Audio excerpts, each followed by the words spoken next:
And so even people that have been through really challenging situations, had bad things happen to us, I believe that it's not the event that happens, but the meaning that we attach to it. My addiction, the meaning I attach to that today is that I can help others because of my past. But anybody that was maybe abused, they can do the same thing. Now, I'm not downplaying the pain that maybe they have gone through, but acceptance is the answer to a lot of our problems. At some point, we have to accept what's happened so we can move forward. And for me, it's so much about how can I use my pain for my purpose today. It's the easiest. Service is like the greatest life hack ever. And that's what recovery has taught me. What it taught me early is that the core of my disease was selfishness and self-centeredness. The antidote to selfishness and self-centeredness is service. Before we get started, I wanted to give a shout out to our sponsor, Proper Creative. They help me with our brand content and, of course, making our swag. They're the ones that ship it out to us. That's Proper Creative. And they work with any type of business, whether you're a big corporation or a small business or even running it out of your house. They will work with you and they will help you and relieve a ton of liability and work from your shoulders. That's Proper Creative. You can follow them on Instagram, PROPR, or you can go to their website at PROPRLLC.com. Let Proper Creative help you build your brand and sell direct to consumer, regardless of the size of your business. Proper Creative is definitely a good choice.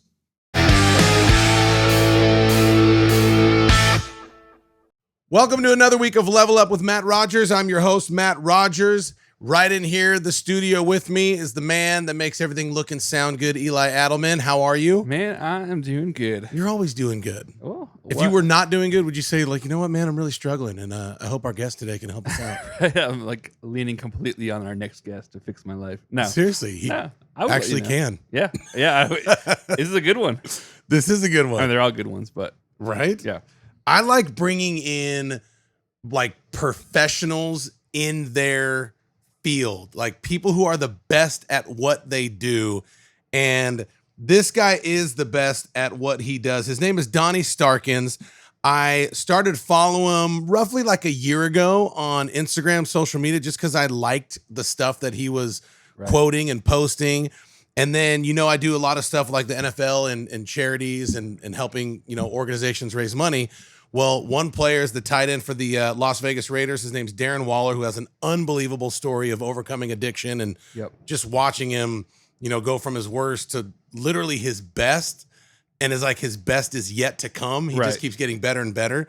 And to watch Donny has been a very big key factor in not only helping Darren get better mentally, but what he's been able to do mentally is carried over into the physical and into a better performance. So Donny Starkins has been in Forbes, Sports Illustrated, ESPN. He's partnered with all these people. He is the best at personal development and transformation for the mind, body, and soul.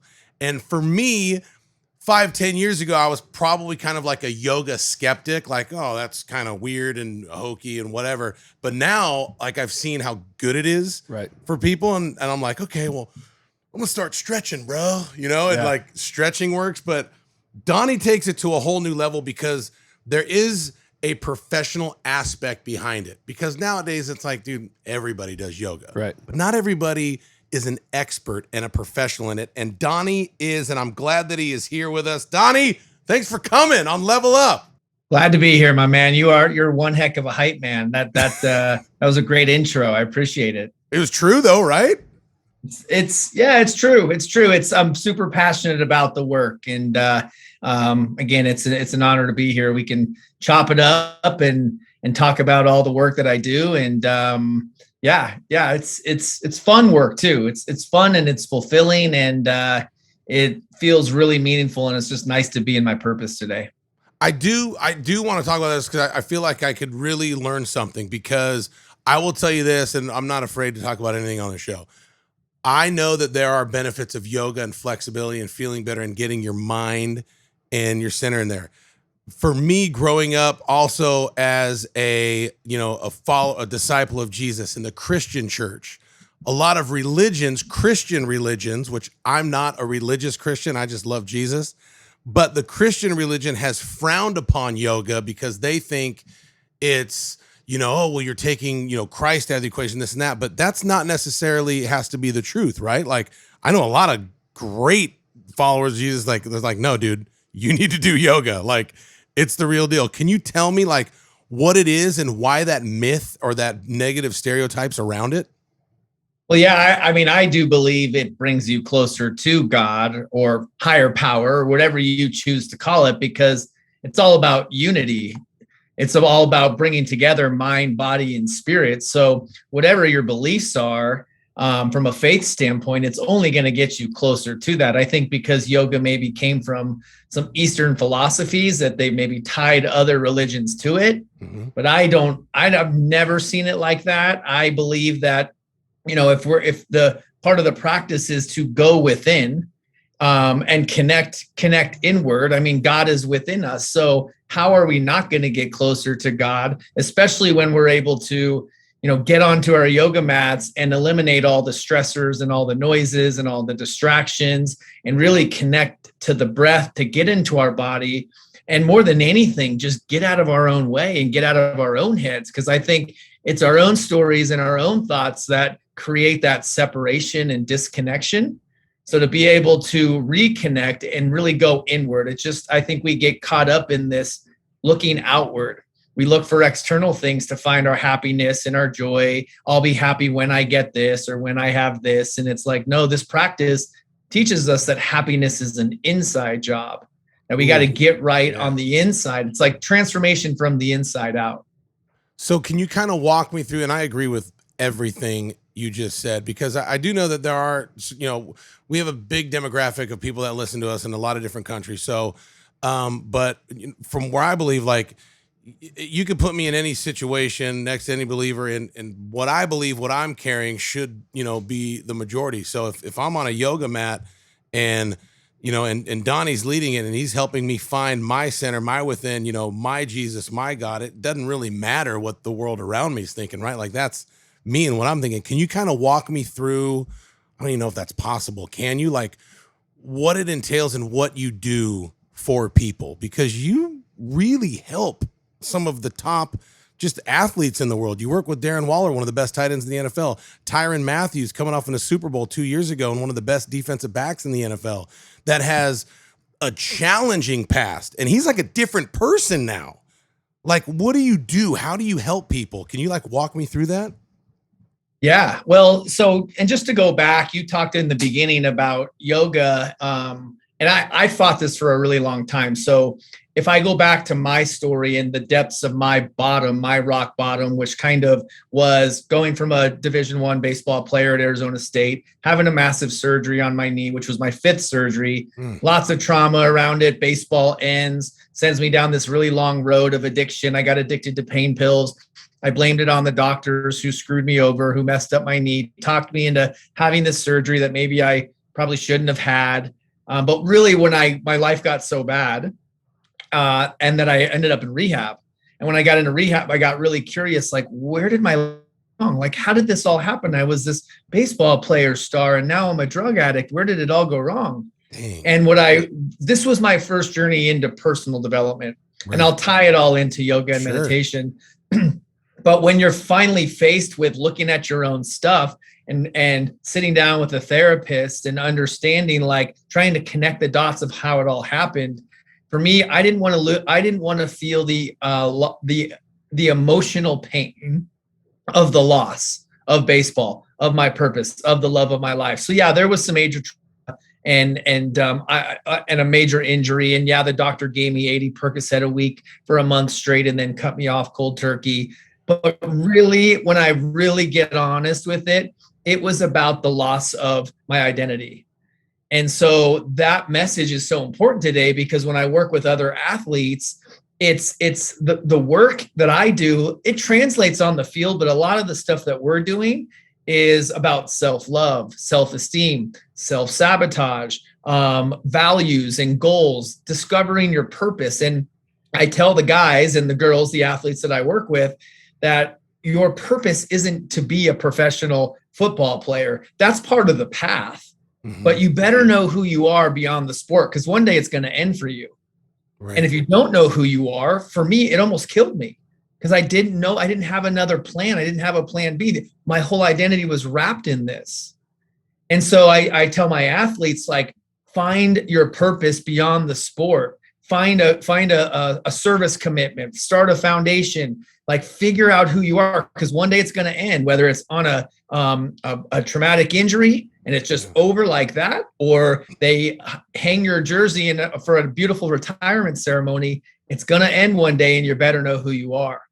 And so a lot of the work that we do, so you've got yoga and you've got meditation, which I can touch on those. The personal development piece, or this life coaching piece of it, has to do with understanding who you are beyond what everybody else sees you as, and figuring out from a self-love standpoint, because some of the top athletes in the world, some of the top leaders in the world still struggle with this common story of not enough. I'm not enough. We've talked about Darren's story, and Darren's talked about it publicly, where his core wound was it's not being black enough. And if you listen to his story, where he didn't really fit in because he kind of grew up in a white neighborhood and he was in the band and did things differently. So his black friends would say that he wasn't black enough, but he's looking at his skin and going, I'm a black man, and they're telling me I'm not black enough. So that not enough story was rooted in him. And that's kind of his core wound. So he's free from that, but he's also a human being, where some of that stuff naturally will still come up. So it's starting to understand from a self-love standpoint, like, we have to be enough. We have to be enough for ourselves, because a lot of the people that get to the top are being driven by the not enough story. And I was going to say, and how do you help people? Because, like Darren's story, I'm not black enough.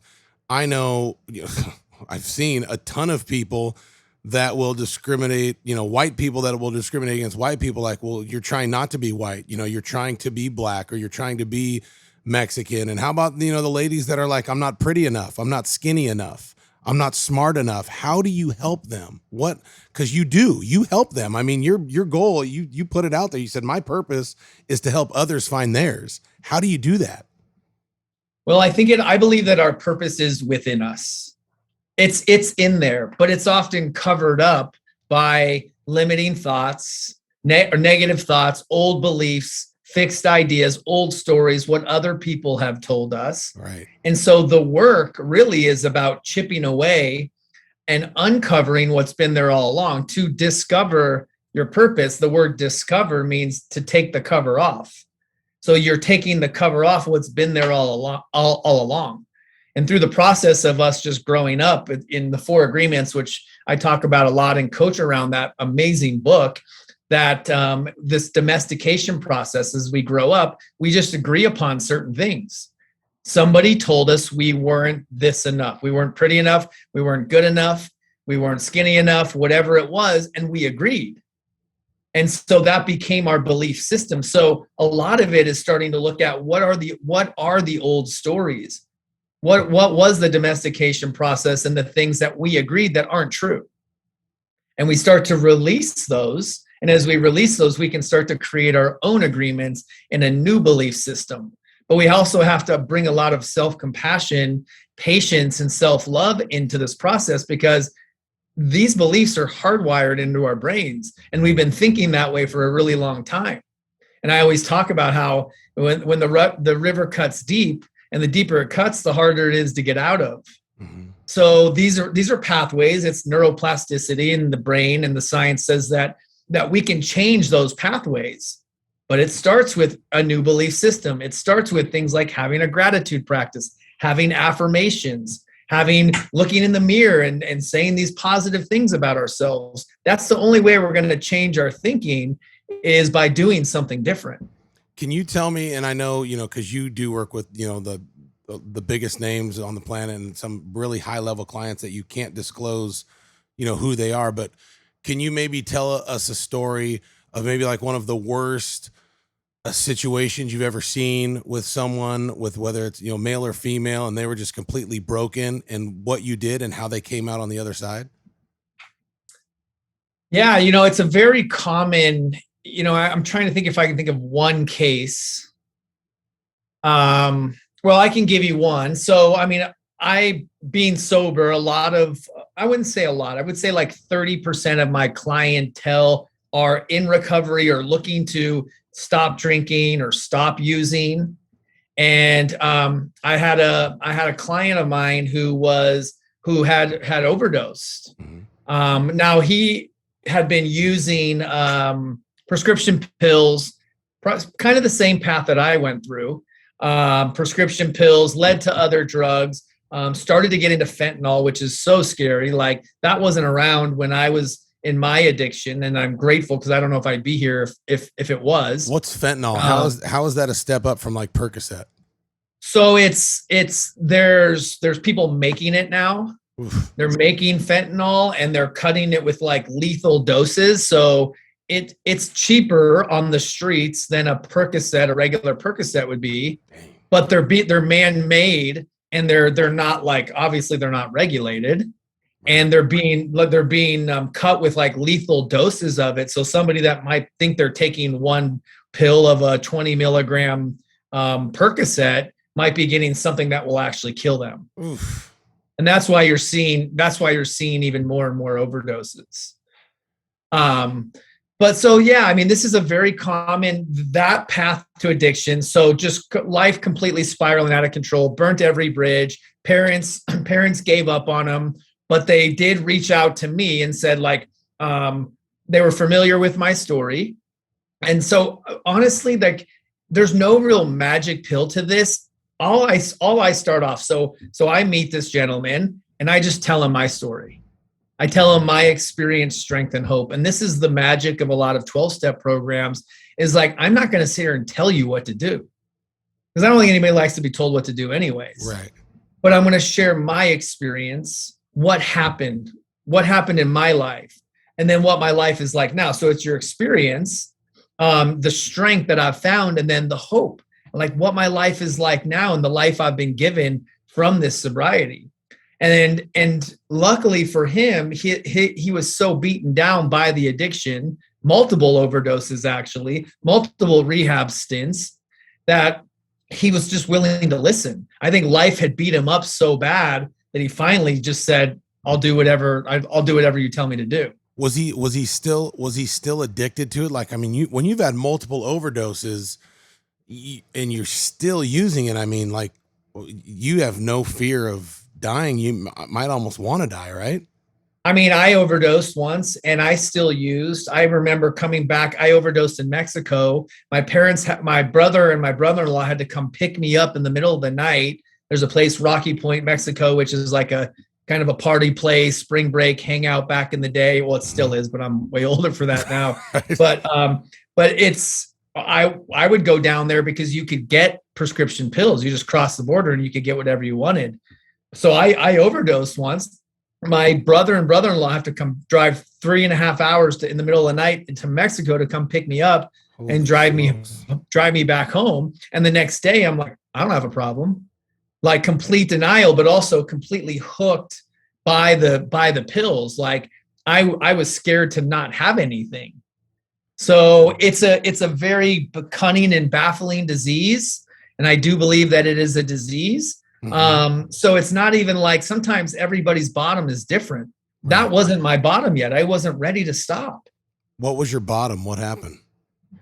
So it wasn't really circumstance. That went on for a few years after that overdose, actually. But my bottom was more of a spiritual bottom, or it was really about sick and tired of being sick and tired, mm-hmm. where for about a couple of years, I would just wake up every single day. The very first thing I would do when I would wake up wasn't take a shower, grab breakfast. It was grab my pill bottle and take a couple pills. I would wake up so riddled in like anxiety and fear every day. The moment I would wake up, my heart would start racing. So I would take my pills, and then like 20 minutes later, because my stomach's completely empty, these pills would kick in really quick. And then it would be like, kind of like what a deep breath does for me today. Right. I would feel this calm sense over me, and I could go and face the day. It wasn't about getting high or getting messed up. It was about feeling normal. About coping, yeah. Yeah, but the problem is the vicious cycle. Well, 2 hours later, the pills start to wear off, the heart starts racing again, and then I'm wanting more. And then, but the problem is like there's never enough. I could get whatever I wanted from doctors, but I would always run out. Like I would get a month prescription and it would be out in like 6 days. Jeez. So then you're left scrambling. What am I going to do for the next 3 weeks to just to deal with life on life's terms? That vicious cycle wore me out to where I finally surrendered and asked for help and went to rehab. So you were just like, I can't do this anymore. Somebody help me. Yeah. It had to get to that point. I mean, there's plenty of like dumb decisions and just bringing my family through a lot of pain and worry. But really, there wasn't like an actual circumstance where I finally said I'm ready. It was just being really sick and tired of being sick and tired of caught in that cycle every single day, like it completely having its grip on me. How long have you been sober? I've been sober 8.5 years. Well, 8 years and like 4 months. So awesome. My wife has been sober for 17, 18 years, I think. So Amazing. Does that sound right, Eli? I've been married to her for 16 years. She got sober a year before. So yeah, 17 years. And this is a real question. Do you crave it anymore? Does it sound like a good idea to you anymore? Do you ever get in pain where you're like, I think that's a good option. I'm going to try it. Is that ever? No?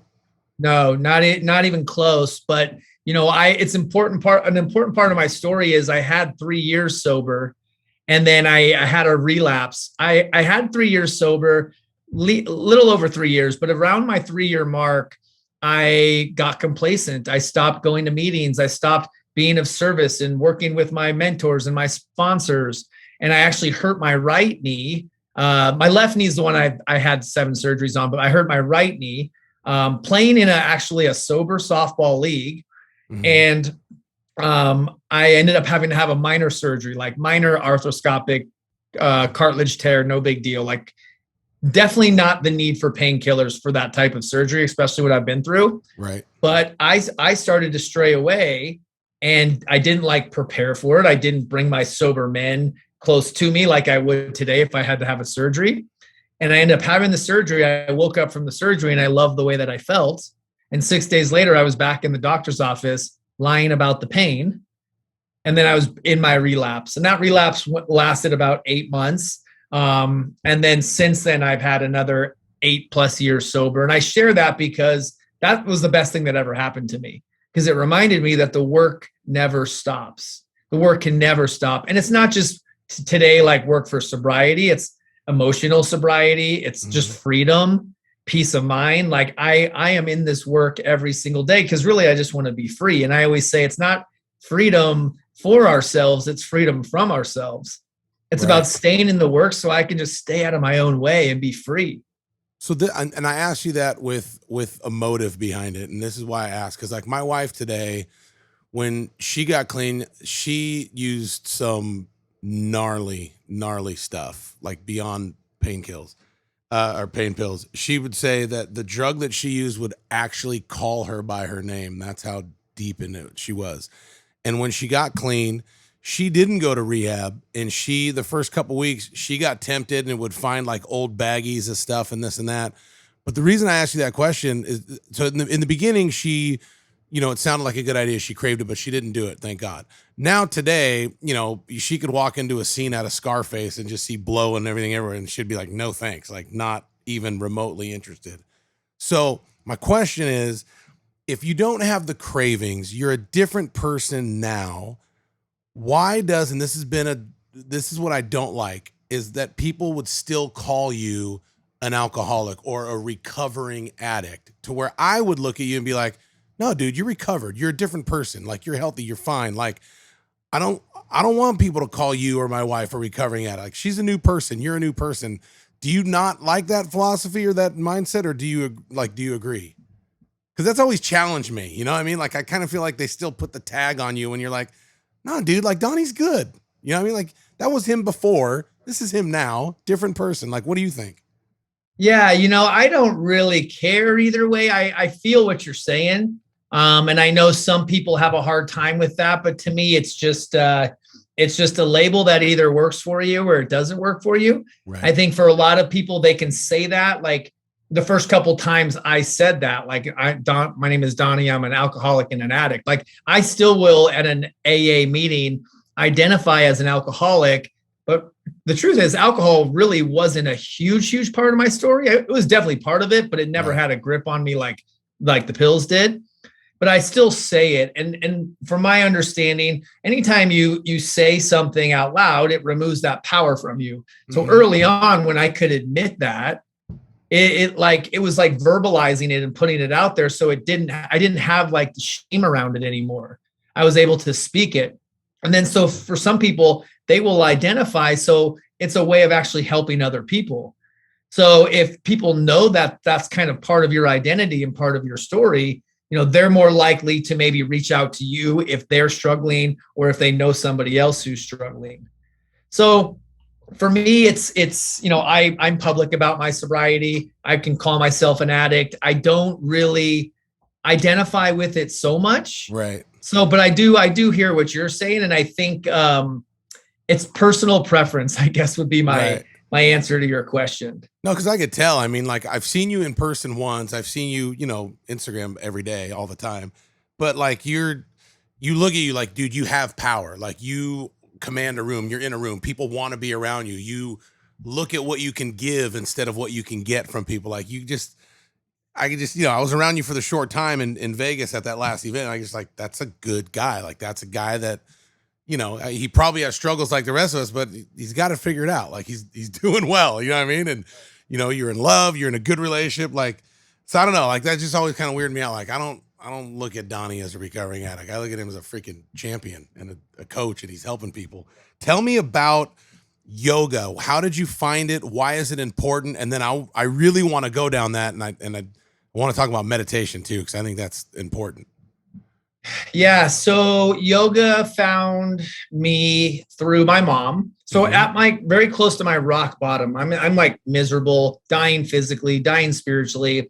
And my mom was doing yoga way back in the day. I always say before yoga was cool. And she kept always nudging me like, Donny, you got to go to yoga. Because my body was so banged up, 7 surgeries on my left knee, my right hip from favoring my left leg for so long. Because I ran with a noticeable limp the last 6 years playing ball. So yeah, the knee was jacked up, but the rest of my body was taking a beating from just favoring it. And so she was like, you just got to do yoga. And I'm like, yoga's for girls and hippies. I'm not doing that crap. That was my mindset. It's like, no chance. I'm just going to lift some weights. And meanwhile, I'm just like miserable. So I finally go with her once to, it was like a 24-hour fitness, like a gym yoga.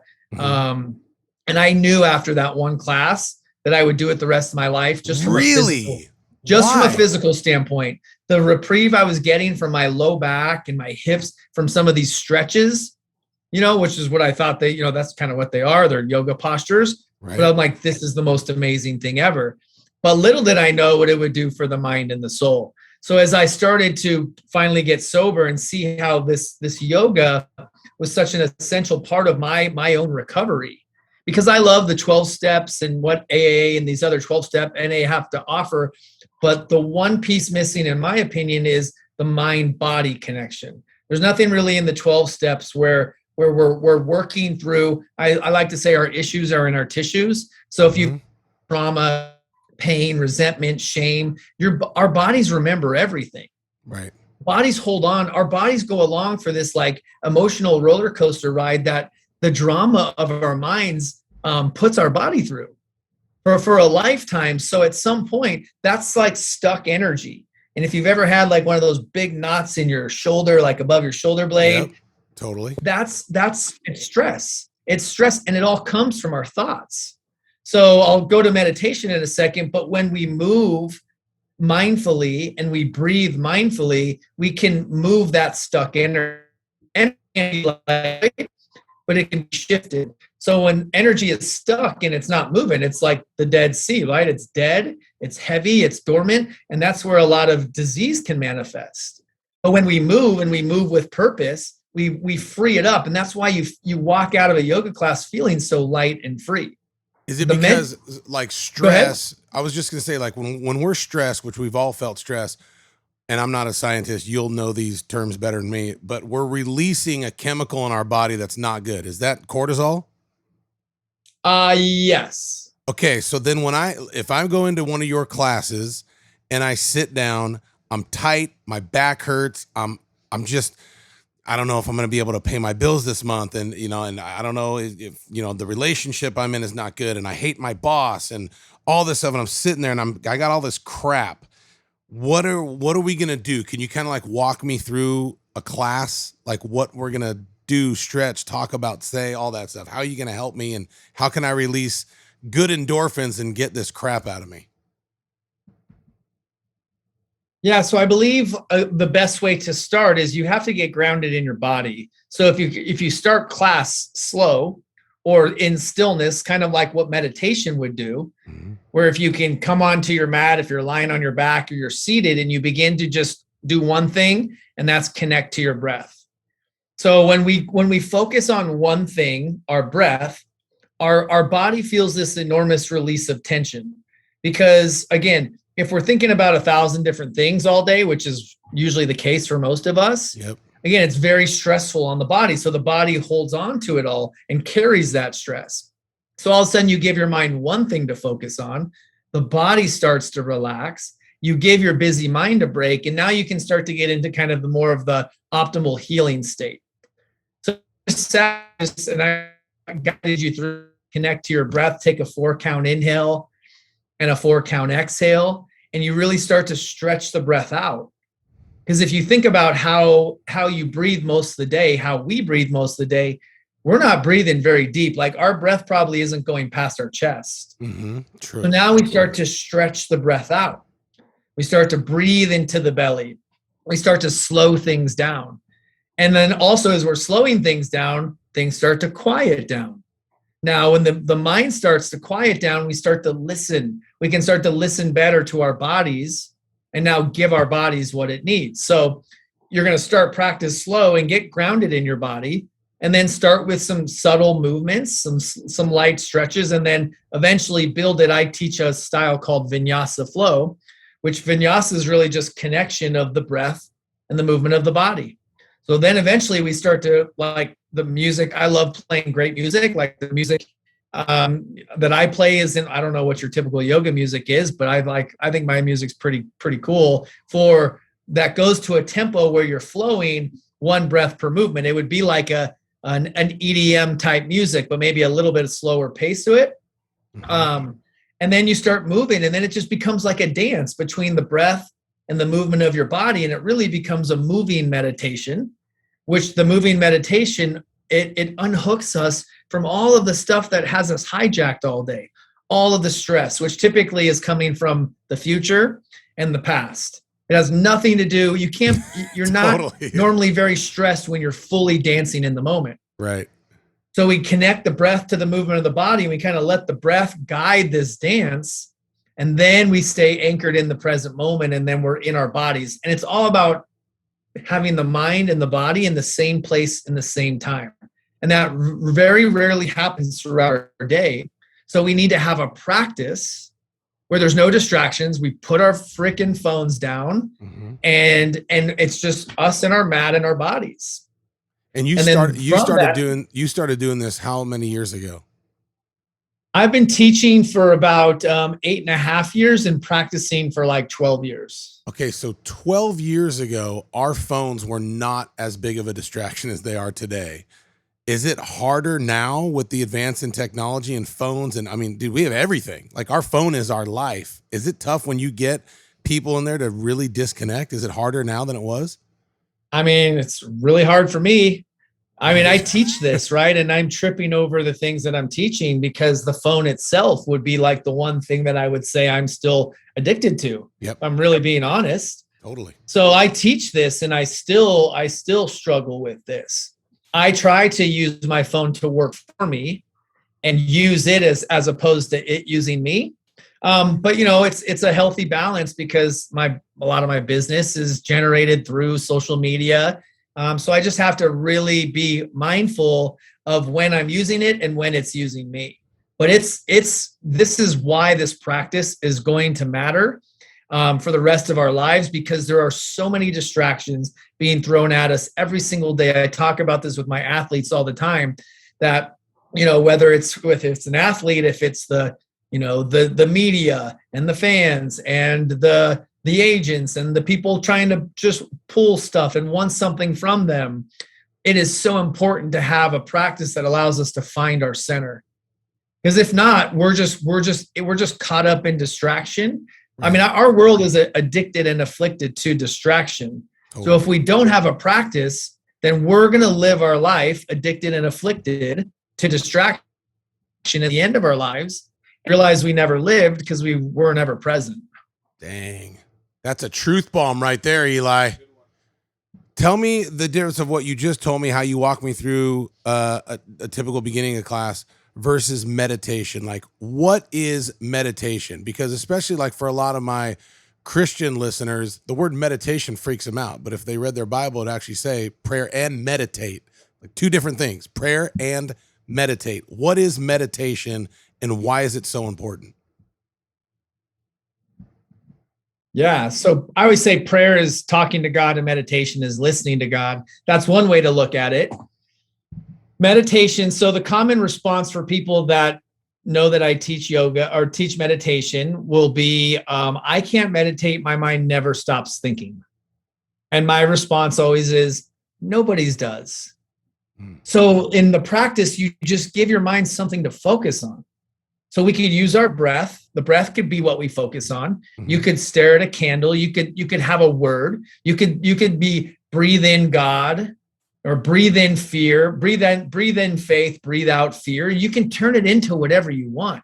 There's sound meditation, you can do guided meditations, but it's just about focusing on one thing.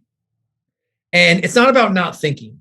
Because if you sit in meditation and go, I'm not going to think, you're just going to think more, because what we resist persists. So it's just, you give your mind something to focus on. And when it strays away, and you're sitting in meditation, and now you start to think about how good lunch is going to taste or whatever, you just bring it back. The magic is bringing it back, because that's actually a good thing, because you're aware that your mind has left, and then you come back to your breath. And every time you do that, it's like doing a rep with a free weight. Every time you notice and you come back, your mind is getting stronger, because again, you're coming back to your center. So it's just this practice of coming back over and over again. We're on our phones for 20 minutes. We realize we're down that rabbit hole. We come back. So it's cultivating more awareness.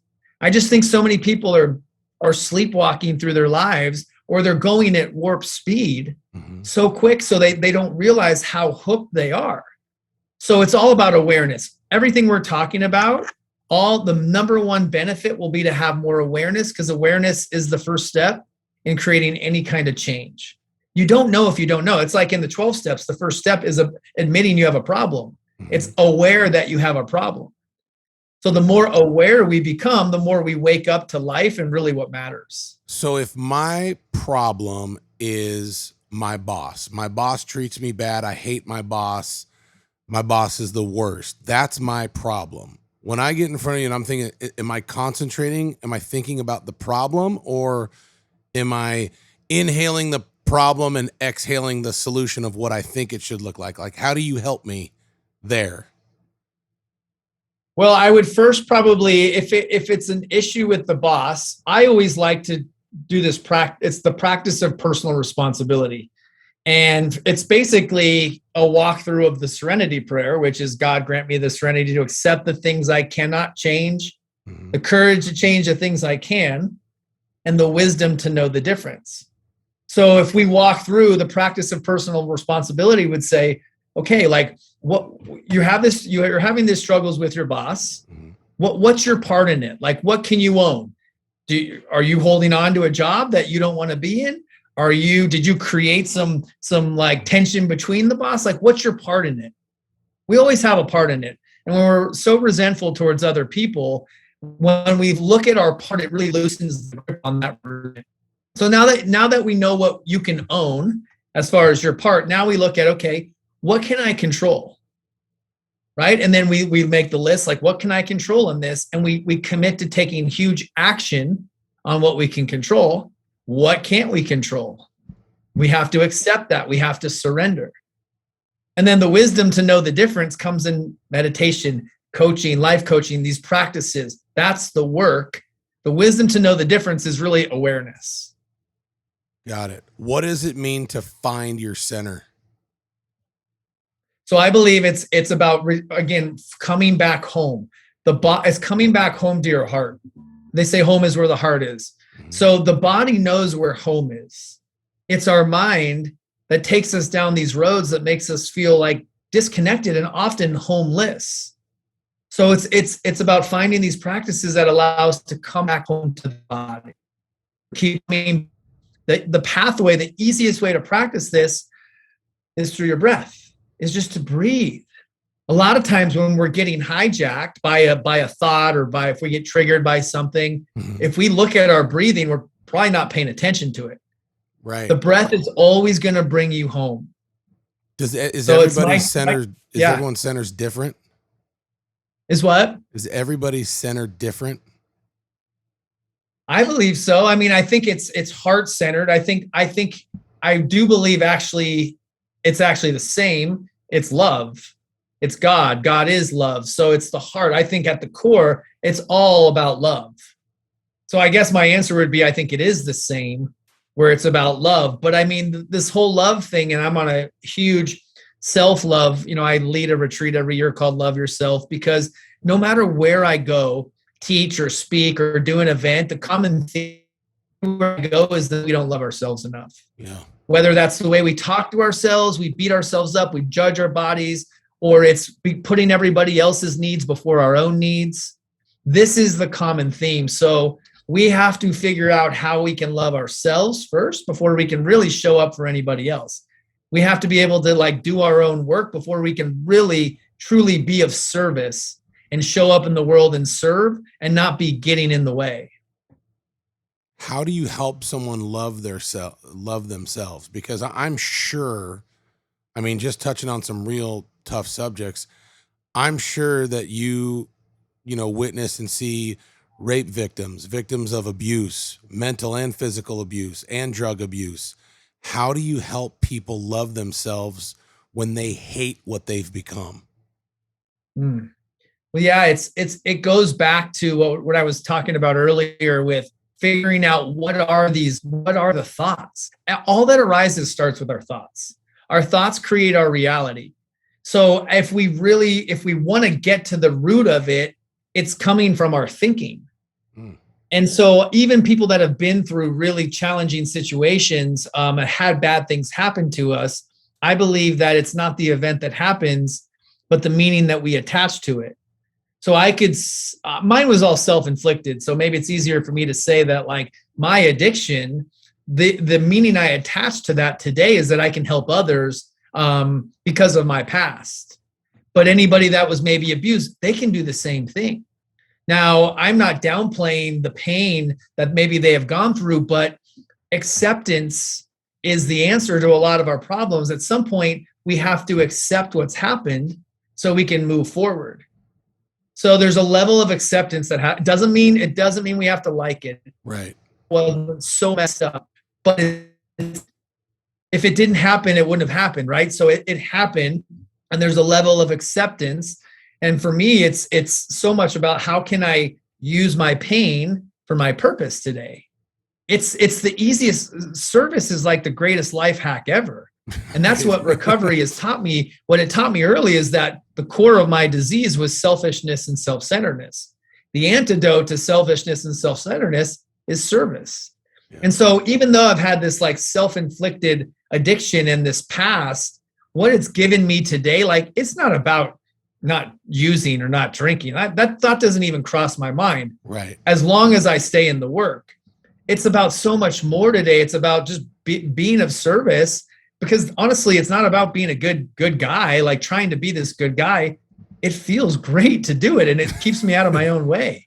Absolutely. Two things you said there that just struck a chord with me. One is how your thoughts are so powerful. And, the Bible says, as a man thinketh, so is he. So it really matters what you think of what's going on around you, what you think about yourself, and what you think about other people. And the other thing you said, service, the Mayo Clinic did a study, I think it was like in 2014, and they said it is true, a person will never feel as good as they will feel as when they're doing something for somebody else and helping someone else. Like, it's built into our DNA. And a lot of people are so depressed, they're so sad, and they look around and everything is about them. So if you're sad or depressed, I would say, not giving you all the answers right here, but the first step would be maybe go out and help somebody and watch how different that makes you feel. Would you agree? 100%. I say it all the time. The quickest way out of self-pity or out of a funk is just go help someone. And that doesn't mean you need to go into some country, build a well. It might just mean reaching out to someone you haven't talked to in a while. It might be sending a nice text, or maybe acknowledging a friend who's been in your corner. That the acts of service, it might just be striking up a conversation with the grocery clerk, as opposed to mean mugging them because the line's so long and they're not fitting your timetable. But there's these small little acts, and man, does it help you stay out of your own way. I mean, it is to me, that is the path to freedom, is to figure out what are your natural gifts and talents. This is what I believe our purpose is in life. It's to figure out what are our natural gifts and talents, and then how can we use those to serve, to give back? How can we share our natural gifts and talents with the world? That to me is living a purpose-driven life. But you got to figure out what they are, because a lot of times we get lost in what society says we need to do to be happy. I mean, marketing, everything is geared towards driving towards our not enough story. Not enough, but you'll be enough if you have this, or you'll be enough if you have that. We have to be enough for ourselves, right? And once that happens, all of the other noise really doesn't even faze us. And a lot of the work I do in my coaching is around core values. And we got to know our core values in life. It is some of this stuff I talk about, I'm like, man, it would have been nice to have learned this stuff in school. Sure. Kind of important to know how to love ourselves and to understand what our values are, because our values are the essential part of our being. They're the bedrock of who we are. When we're living our core values, we know who we are. And we can actually use our core values as a filter system to make every decision in life. And then we can never make the wrong decision because we're making them from the heart, not from what mom or dad said we needed to do, what college we needed to go to. No, these are decisions we make. We're making them, again, from our truth. Preach, baby. I love it. Before I let you go, talk to us about your show, Comeback Stories. It's absolutely phenomenal. You tag team with Darren Waller, who has an unbelievable story. Again, he is the all-pro tight end from the Las Vegas Raiders. He had a huge year last year. He's going to have even a bigger one this year. So you and him tag teamed and started this show called Comeback Stories. What is it, and how can we watch it or listen? So Comeback Stories it's on all podcast platforms, so you can find it anywhere. But we teamed up. We had the idea to put this together about a little over a year ago, and it's just sharing comeback stories. Episode 1 is Darren's comeback story. Episode 2 is mine. And then we have all walks of life, all kinds of guests sharing their comeback stories. It's not just recovery based. There's different guests, different types of comebacks. And our mission is to really reach as many people as possible, but also to remind everybody has a comeback story within them. Mm-hmm. We know everybody loves a comeback story. That's why we named it Comeback Stories. But It's really cool because it's created this community and kind of this culture where we do like an Instagram live, and we get people. It's all real talk.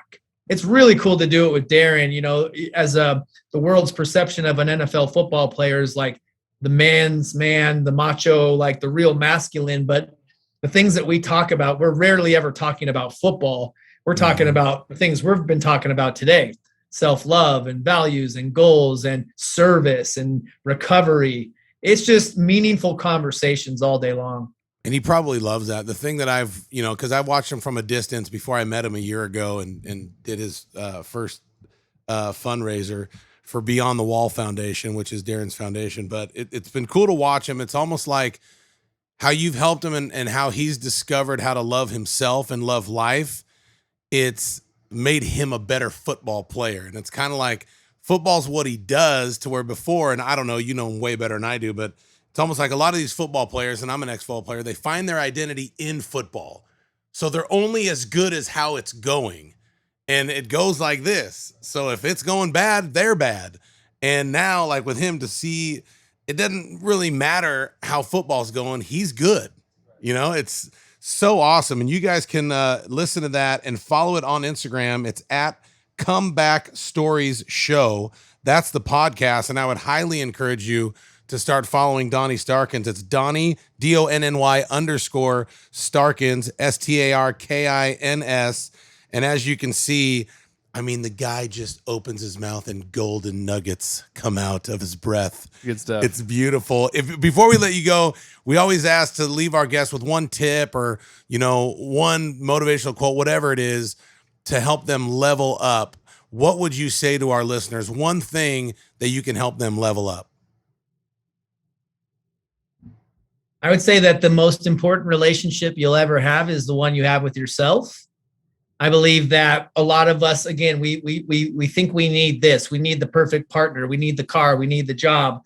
But we can't really get right until we get right with ourselves. Same thing with the only story that matters is the one we tell ourselves. So we have to create this narrative which comes from our thinking, which is why meditation is so important, because it's going to train the mind to work for you and not against you, and really teach you how to be your best friend instead of your worst enemy. So keep building that most important relationship, which is, again, the one you have with yourself. There it is.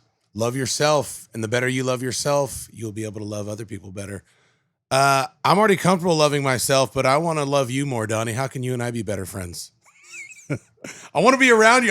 Seriously, I want to I want to do yoga, and I want some help, because I think it'd be very beneficial. Call me anytime, brother. You know I got you. Do you do anything online? Like, can people pay for a class or anything and watch you and do it virtually, kind of like Peloton, but you're you? Absolutely. So I have an online subscription. My website is just my name, Donny Starkins. Again, Donny with a Y, Starkins.com. But I have an online membership that has hundreds of hours of pre-recorded meditations, guided meditations, which I think are the perfect way to start, is a guided meditation where I might have a word like gratitude or focus or smile or love yourself. And each day, like each recording is centered around a theme. And then I guide you through a guided meditation. So there's plenty of those. There's all levels yoga classes. Yeah, that's a monthly subscription that you can tap into. And then I have my one-on-one coaching. My coaching program is called The Shift, Transformation of the Mind, Body, Soul. I'm super passionate about that. I do a lot of people from around the world and country, because we do it mostly virtually via Zoom and FaceTime. So there you have it. All right. So Donny is the top mindfulness coach and yoga instructor in the world. Here's my challenge to you. I always ask you to like, subscribe, and share. First 10 people, and we're blowing up. We've already surpassed the 10,000 downloads. Eli, I love you. You're the freaking best producer, engineer in the world. First 10 people to share this podcast, the Donny Starkins podcast, the first 10 people to share it and tag the person you share it with, I'm going to pay for your first month of Donny's class, and we're going to do it together because I need this. So I'm doing this challenge for myself. First 10 people to share it, tag who you shared it with.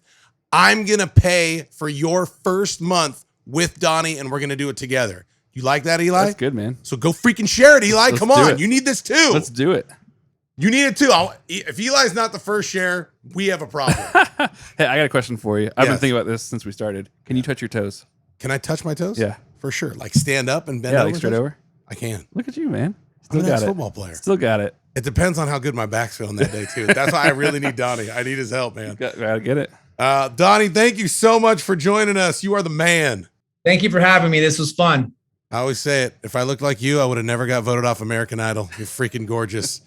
Thank you to everyone who listened today. You got the challenge. Like, subscribe, share, tag the person you shared it with. First 10 people get the first month for free with Donny on Level Up. Thank you so much. This has been another week of Level Up.